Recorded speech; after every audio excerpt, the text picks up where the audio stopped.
The Galactic Council had existed for 12,000 years. In all that time, no species had ever refused their terms. No civilization had ever survived defying them. They were the law of the galaxy, and their word was absolute. When they sent their fleet to Earth with a simple demand for surrender, they expected the usual outcome. They expected fear. They expected submission. They expected the primitive humans to bow their heads and accept their place as servants of the greater cosmic order. They were wrong. Ambassador X stood at the center of the Grand Assembly Hall, his four eyes blinking in confusion as he reviewed the report for the third time. The hall was silent. 247 representatives from across the galaxy sat frozen in their seats, their various forms of breathing the only sound in the massive chamber. The holographic display before them showed nothing but static where the subjugation fleet's signal should have been. Ambassador, the Supreme Chancellor's voice cut through the silence like a blade, explain what we are seeing. X's throat clicked nervously. He had served the Council for 300 years. He had delivered reports of countless successful conquests. He had never delivered news like this. The subjugation fleet is gone, Supreme Chancellor. The words hung in the air like poison. Gone? Chancellor Al rose from her throne, her massive form casting a shadow across the entire assembly.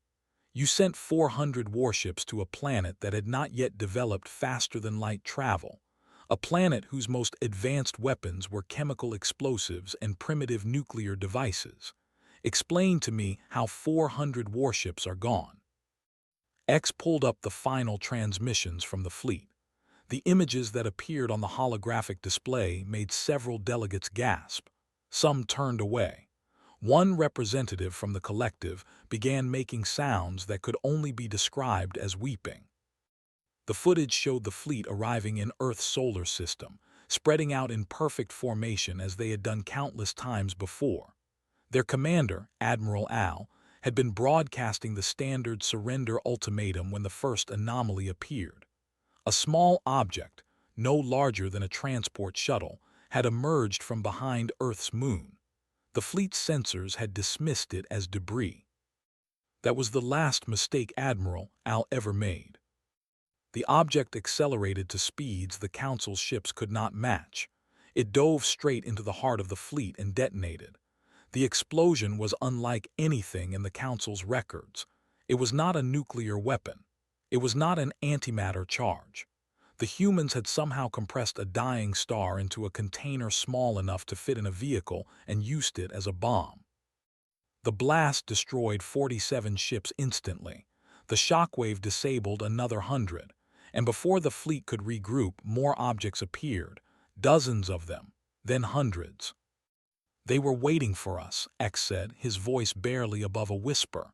They knew we were coming. They had prepared. The Council members exchanged looks of disbelief. No species had ever anticipated a subjugation fleet. The Council's intelligence networks were perfect. Their approach was always undetected. How, demanded Counselor of the Empire, how could they possibly have known? X changed the display to show intercepted human communications from the months before the fleet's arrival. The humans had been watching the stars. They had been listening. Their primitive radio telescopes had detected the Council's scout ships 2 years before the fleet arrived. 2 years. And in those 2 years, the humans had not tried to negotiate. They had not tried to flee.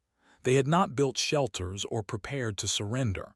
They had built weapons, terrible weapons, weapons that should have been impossible for a species at their technological level. They reverse-engineered our scout ship's technology, X continued, his voice growing weaker with each word. They captured one of our probes and took it apart. Within 6 months, they understood our propulsion systems. Within a year, they had improved upon them. By the time our fleet arrived, they had weapons we cannot even classify. The display showed the remainder of the battle. It was not a battle, it was a slaughter. Human ships emerged from hidden positions throughout their solar system. They were crude compared to Council vessels, assembled hastily from metal and determination. But they moved faster. They hit harder. They fought with a ferocity that made even the war beasts seem tame. One recording showed a human vessel, badly damaged and leaking atmosphere, ramming directly into a council cruiser. The human pilot's final transmission was played for the assembly. It was not a cry for help. It was not a prayer. It was laughter. The human was laughing as he died, taking 300 council soldiers with him. They have no fear of death, X said. They embrace it. They use it as a weapon. The battle lasted 4 hours. 4 hours to destroy a fleet that had conquered 18 civilizations. When it was over, not a single council ship remained functional. The humans had suffered losses too, but they did not retreat. They did not mourn. They immediately began salvaging the wreckage of the council fleet, pulling technology from the destroyed vessels and integrating it into their own. Within 3 days of the battle, X said, they had launched 17 new ships using our propulsion technology. Within a week, they had decrypted our navigation databases. They now know the location of every council world. The assembly erupted into chaos. Representatives shouted over each other, demanding action, demanding explanations, demanding protection. Chancellor Al slammed her ceremonial staff against the floor, and the sound echoed like thunder. Silence. The chamber fell quiet. What do the humans want? The Chancellor asked. X hesitated. This was the part he had been dreading. They sent a message, Supreme Chancellor. They want to address the Council directly. Before anyone could object, X activated the communication link. The holographic display flickered, and suddenly a human appeared before the assembly. She was small by Council standards, her single pair of eyes fixed forward in a way that somehow made every delegate feel personally targeted. She wore a military uniform covered in medals and insignia, and her gray hair was pulled back severely from her face. I am Admiral Sarah of the United Earth Defense Force, she said. Her voice was calm, almost pleasant. I believe you wanted to talk about surrender. Chancellor Al recovered first. You dare address this council with such? I dare a great deal, Admiral interrupted. The casual dismissal of the Chancellor's authority made several delegates physically recoil. I dare because 3 days ago your fleet tried to enslave my planet. I dare because right now my ships are refueling at your outpost in the system. Your outpost, which we took 12 hours ago. The Chancellor's skin turned a shade of gray that indicated extreme shock. That's impossible. The outpost is 300 light-years from your planet. Your ships cannot. Our ships can do whatever we need them to do. Admiral smiled, and there was nothing friendly in it. That's the thing about humans, Chancellor. We adapt. We overcome. We do impossible things when we're angry, and right now we are very, very angry. She gestured, and the display split to show a fleet of human vessels, hundreds of them, moving through council space like a knife through water. In the last week, we have taken 14 of your outposts. We have captured 7 of your shipyards. We have acquired enough of your technology to build a fleet that can reach any world in your precious council within a month. She leaned forward, her eyes narrow. You came to our world uninvited. You demanded we become your slaves. You threatened to destroy our cities, kill our children, and erase our culture. Did you think we would simply accept that? Counselor spoke up, his voice shaking. We can negotiate. The Council is prepared to offer. The Council will offer nothing, Admiral said. The Council will listen. You are not the conquerors here, not anymore, we are. She let that sink in before continuing. We are not like you. We don't want your planets. We don't want your people as slaves. We want something much simpler. She paused. We want you to leave us alone, completely, permanently. Any ship that enters human space without invitation will be destroyed. Any attempt to spy on us, infiltrate us, or manipulate us will be met with overwhelming force. And if any member of this council ever threatens Earth again, we will not stop at destroying your fleet. We will come for your worlds.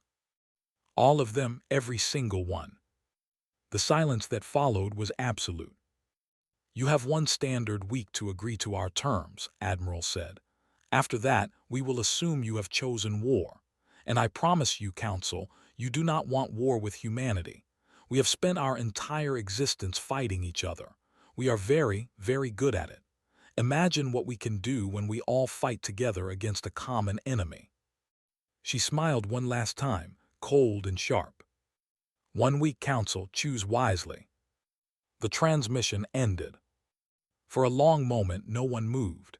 Then, slowly, Chancellor Al sank back onto her throne. Her staff slipped from her fingers and clattered to the floor. In 12,000 years, no one had ever spoken to the Council that way. In 12,000 years, no species had ever frightened them. "What do we do?" someone asked in the silence. The Chancellor stared at the empty display where the human admiral had been. She thought about the fleet moving through their space, unstoppable, unknowable.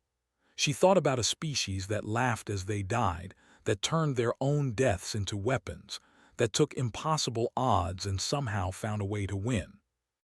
"We agree," she said finally, her voice hollow. "We agree to everything." And so, for the first time in 12,000 years, the Galactic Council surrendered. The representatives filed out of the assembly hall in silence, each returning to their worlds with the same message: do not provoke the humans. Do not approach their space. Do not give them any reason to return. But deep in the archives of the Council's Intelligence Division, a new file was created. It was labeled with a single word in the universal language of warning: dangerous. And beneath that, a note was added, updated daily as more information came in about the strange, small, furious species from the third planet of an unremarkable yellow star. The note read, "Do not underestimate, do not engage, do not forget." Because the humans would not forget. They never did. And somewhere in the darkness between stars, Admiral Sarah watched the Council's response and smiled. The first battle was over. Humanity had won. But she knew, as all humans knew, that peace was just another word for preparing for the next war.